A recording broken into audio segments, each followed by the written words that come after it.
শুভ বুদ্ধ পূর্ণিমা উপলক্ষে বিহারে বিহারে চলছে প্রার্থনা। সবুজবাগ বৌদ্ধ বিহারে চলছে নানা আনুষ্ঠানিকতা। সেখানে আছেন আমাদের সহকর্মী কিশোর জাহান। এই মুহূর্তে সরাসরি যুক্ত হচ্ছি তার সঙ্গে। কিশোর, আপনি তো আছেন সবুজবাগ বৌদ্ধ বিহারে, সেখানে এই মুহূর্তে কি কি আনুষ্ঠানিকতা চলছে আমাদেরকে জানাবেন। সকাল থেকেই তো বৌদ্ধ পূর্ণিমার নানা ধরনের আনুষ্ঠানিকতা চলছে এবং আজকে সারাদিন ধরেই কিন্তু এই আনুষ্ঠানিকতা চলবে। আছি এখনও সবুজবাগ বৌদ্ধ বিহারে এবং এর আগেও কিন্তু বলছিলাম যে মূলত সকাল 6টার পর থেকেই নানা আনুষ্ঠানিকতার মধ্যে দিয়ে এই বৌদ্ধ পূর্ণিমা উদযাপন শুরু করেছেন বৌদ্ধ ধর্মাবলম্বী যারা আছেন। এবং এই দিনটি ওনাদের জন্য আসলে একটি বিশেষ দিন, কারণ বৌদ্ধ ধর্ম মতে 2500 বছর আগে এই দিনে মহামতি গৌতম বুদ্ধ কিন্তু আবির্ভূত হয়েছিলেন বলে ওনারা বিশ্বাস করেন। তার জন্ম, তার বোধিলাভ এবং তার মহাপ্রয়াণ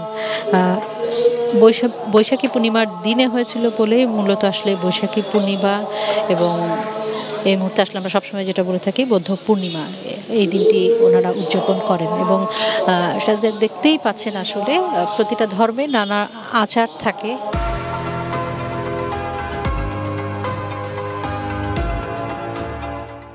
নানা আচার আচরণ থাকে তো, এবং সকাল থেকে কিন্তু সেটাই বৌদ্ধ ধর্মাবলম্বী যারা আছেন সেই আচারগুলো কিন্তু পালন করতে আমরা দেখেছি এবং জানারও চেষ্টা করছিলাম যে আজকে সারাদিন ওনারা আসলে কি আনুষ্ঠানিকতার মধ্যে দিয়ে যাবেন। যেহেতু সকাল থেকেই আনুষ্ঠানিকতা শুরু হয়েছে এবং রাত পর্যন্ত আসলে এই আনুষ্ঠানিকতা চলবে।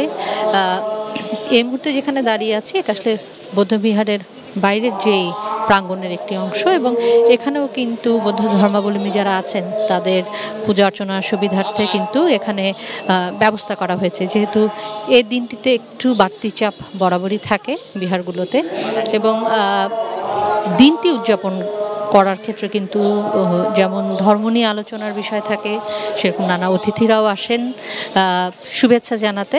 তো আজকের দিনও আসলে তার ব্যতিক্রম নয়। মূল যে বৌদ্ধবিহারে যেই জায়গাটিতে আসলে অন্যান্য সময়ে বৌদ্ধ ধর্মাবলম্বী যারা আছেন তারা আসেন, পূজা অর্চনা করেন, সেখানে কিন্তু এই মুহূর্তে ধর্মীয় আলোচনা সেটি চলছে এবং শুভেচ্ছা বার্তা সেটি আসলে দেওয়া হচ্ছে। আর বাইরের অংশে আসলে বিভিন্ন বৌদ্ধবিহার ঘুরছেন বৌদ্ধ ধর্মাবলম্বীরা এবং বিহারগুলোতে ঘুরে ঘুরে আসলে ওনাদের যেই আচারগুলো, প্রদীপ প্রজ্বলন থেকে কথা যদি বলি, কিংবা ওনারা আসলে এই সময়টিতে আসলে বুদ্ধ পূজা, শিল গ্রহণ, অষ্টপরিষ্কার সহ সংঘদান, এরকম নানা ধরনের আনুষ্ঠানিকতার মধ্য দিয়ে কিন্তু ওনারা যান এবং সেটাই কিন্তু আজকে সারাদিন ধরে চলমান। আর দেখতেই পাচ্ছেন আসলে পুজো অর্চনারই একটি অংশ প্রসাদ নিবেদন, সেটিও কিন্তু আসলে বাইরে যাতে যারা আসছেন তারা তাদের প্রার্থনাটা যেন সঠিকভাবে করতে পারেন, সুচারুরূপে সম্পন্ন করতে পারেন, সেই ব্যবস্থাটুকু কিন্তু করা হয়েছে, চেষ্টা করা হয়েছে।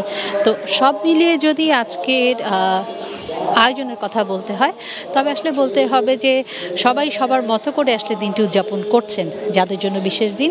তবে প্রার্থনা কিন্তু ঘুরে ফিরে সবার একটাই, বুদ্ধের যেই অহিংস হওয়ার বাণীটি ছিল সেটি ওনারা বারবার বলছিলেন এবং বলছিলেন যে শান্তি ফিরে আসুক পৃথিবীতে, যুদ্ধ বিগ্রহ দেখতে চান না এবং এই শান্তিটা যেন সবার মধ্যে বিরাজ করে, এতটুকু প্রত্যাশা করছেন এখানে যারা এসছেন, যারা প্রার্থনা করছেন সবাই। সাজিয়া।